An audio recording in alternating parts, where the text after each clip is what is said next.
मगर आज स्कूल में पढ़ी हुई उस लकड़हारे की कहानी याद आ गई सर, जो अक्सर लोगों को बेवकूफ बनाने के लिए चिल्लाया करता था, शेर आया शेर आया। वो सारा गांव उसकी मदद को दौड़ पड़ता था, और वह कोई शेर नहीं होता था। एक दिन सचमुच का शेर आया। उसने तो बहुत चिल्लाया कि शेर आया, मगर उसकी मदद को तब कोई नहीं आया। वही हाल मेरा भी है आज सर। कल तक मैं झूठ बोलता था तो सारा जमाना विश्वास करता था, और आज मैं सच बोल रहा हूँ तो एक भी इंसान विश्वास नहीं कर रहा है। हालात शेर बनकर मुझे खा रहा है, मगर जमाना मेरी हालत पे मुस्कुरा रहा है। इस दुनिया में लाखों ऐसे बूढ़े हैं जो या तो अकेले हैं या बेमुरव्वत बेगैरत औलादों के बाप हैं, जो भूख से तड़प तड़प के मर जाते हैं, मगर उनके मुंह में पानी डालने वाला कोई नहीं होता है। अनगिनत अपाहिज हैं जिनकी तीमारदारी करने वाला कोई नहीं है। करोड़ों ऐसे नौजवान हैं जो पढ़ना चाहते हैं, मगर गरीबी और मुफलिसी के मजबूत हाथ उनके हाथों से वो किताबें छीन लेती है, वो पढ़ नहीं सकती। ऐसी लाख के खुदकुश करने का क्या मतलब है? अरे जिंदगी तो खुदा की नेमत है, जो नहीं समझा उसकी जिंदगी पे लानत है। अरे मुझे देखो कि कैसी हालत है मेरी, न पेट में रोटी है, न जेब में ढेला है, कपड़ों को देखो हर 4 इंच पे थेगला लगा हुआ है, फिर भी जी रहा हूँ। लानत है तुम्हारी जिंदगी पर। क्यों?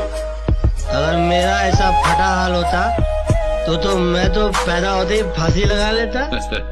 तुम्हारा हाल तो इस वक्त मुझसे 1000 गुना बेहतर है। अरे साला इस संसार में कौन भिखारी नहीं है, सब भिखारी हैं। हम पेट के भूखे हैं, रोटी के पीछे भागते हैं, इसलिए रोटी की भिखारी हैं। ये साले दौलत के चाहने वाले दौलत के भूखे हैं, इसलिए दौलत के पीछे भागते हैं, दौलत के भिखारी हैं। ये कुर्सी को चाहने वाले वोटों के पीछे भागते हैं, क्योंकि ये वोटों के भिखारी हैं। अपने मन से देखो तो इस संसार में हर इंसान हर घड़ी किसी न किसी चीज के पीछे भागता रहता है। हर इंसान किसी न किसी चीज का भिखारी है। बस फर्क इतना है कि कोई भिखारी जिसकी तकदीर अच्छी होती है वो अच्छाई बटोर लेता है, और जिसकी तकदीर खराब होती है वो बुराई बटोर लेता है। क्या माँ, गाली तो गरम गरम दे रही हो, चावल बासी दे रही हो। ऐसा चावल चूहे नहीं खाते, तुम मेरे खिला रही हो। अरे चाचा, तू कहीं का महाराजा नहीं, भिखारी है भिखारी। तो क्या हुआ, इस संसार को चलाने के लिए राजा और भिखारी दोनों जरूरी हैं। राजा टैक्स लेता है तो भिखारी भीख लेता है। राजा महल में राज करता है तो भिखारी तुम्हारे दरवाजे पे आके फरियाद करता है। राजा इंसाफ करता है तो भिखारी बाकी खाना साफ करता है। तुम्हारे दरवाजे पे आके अगर मैं भीख मांगता हूँ ना तो तुम मेरे पे एहसान नहीं करती हो, मैं एहसान करता हूँ, मालूम। एक अकेला दुख है जो चेहरे बदल बदल कर इंसान के सीने से चिमटा हुआ रहना चाहता है, मगर इंसान इतना बेवकूफ है कि उस वफादार दोस्त को ठुकरा कर बेवफा सुख की तलाश में भटकता रहता है। अरे सुख तो बेवफा तवाइफ की तरह है, जहाँ जिसके पास कल उसके पास।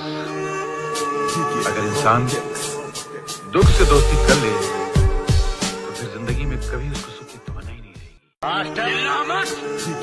तो मोहब्बत से मिटा जरूर है, मगर मोहब्बत के फलसफे को नहीं समझा तू। बहुत ऊंचा फलसफा है, और मैं यहाँ तेरी शरारतों को रब्बू करने आया था, तेरी बदतमीजों को रब्बू नहीं कर सकता मैं जा रहा हूँ। अरे क्या, मुझे किसी की जरूरत नहीं है। अरे जब मैंने अपने दिल में रहने वालों के जाने का अफसोस नहीं किया तो घर से जाने वालों की परवाह क्या करूंगा। ये मेरा इस्तीफा है। इस्तीफा? हम जैसे महान लोग जब आपकी मामूली सी नौकरी करते ना तो आपका हम पर नहीं बल्कि हमारा आपकी नौकरी पर एहसान होता है। आप इतनी सी तनख्वाह देते हैं, हम आपकी ऑफिस को इतनी सारी इज्जत देते हैं। फैसला सुनाएंगे, मेरे कानों को सुनने की आदत नहीं है, मेरी जबान को सुनाने की आदत है, समझे। और एक बात और, आप मुझको नौकरी से अलग नहीं कर रहे हैं, बल्कि मैं आपको मालिक बनने से अलग कर रहा हूं। इस फकीर की एक बात याद रखना, जिंदगी का अगर सही लुत्फ उठाना है ना तो मौत से खेलो। सुख में हंसते हो तो दुख में कह लगाओ, जिंदगी का अंदाज बदल जाएगा। बेटे, जिंदा है वो लोग जो मौत से टकराते हैं, मुर्दों से बदतर है वो लोग जो मौत से घबराते हैं। दुख को ठोकर मार, दुख को अपना।